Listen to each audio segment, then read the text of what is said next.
When my friends had gone home, I went to the special corner in my room where I do my thinking and writing. It's just a desk and a few shelves loaded with books, but it's where I get all my ideas. My creative space, that's what I call it. I want to be a famous author one day, and every author has to have a creative space. I picked up my pen, opened my notebook, and tried to continue the story I started the other day, a story about aliens, but the words just wouldn't come. I kept thinking of the weird center we'd seen, and before I knew what I was doing, I was drawing him. I made him look very fat, especially his bottom. As my pencil worked furiously, his bottom kept getting bigger and bigger, rounder and rounder, and his legs got shorter and shorter, squatter and squatter. In the end, his bottom looked like a bum in boots.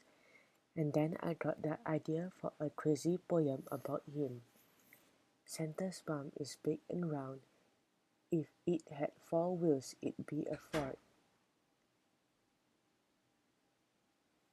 I put down my pen and decided it was time for bed.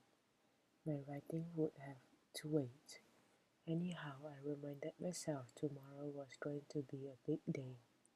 Tomorrow I'd pass my essay to my teacher, Miss Rona, and I could hardly wait to see her. I changed, climbed into bed, and put the covers around my neck. I lay there trying to sleep, but every time I closed my eyes, I could hear sounds. Well, not different sounds, but the same sound again and again.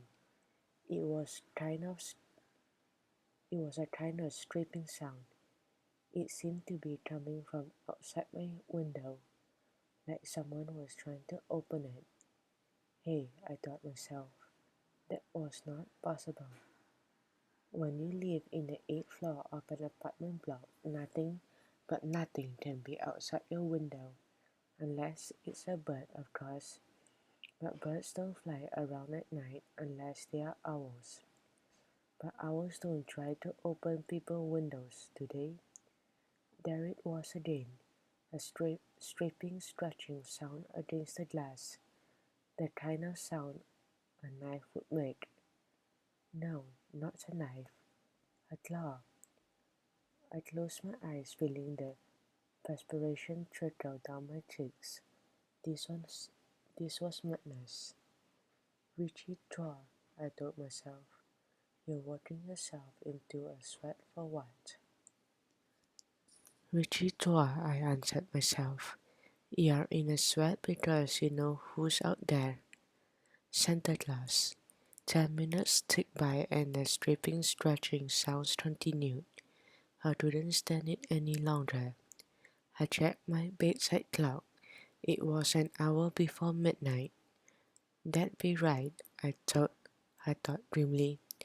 Midnight is when all the spookiest, scariest things happen. Well, too bad. Those scraping, scratching noises were driving me nuts, and I had to find out what was causing them, even if it killed me.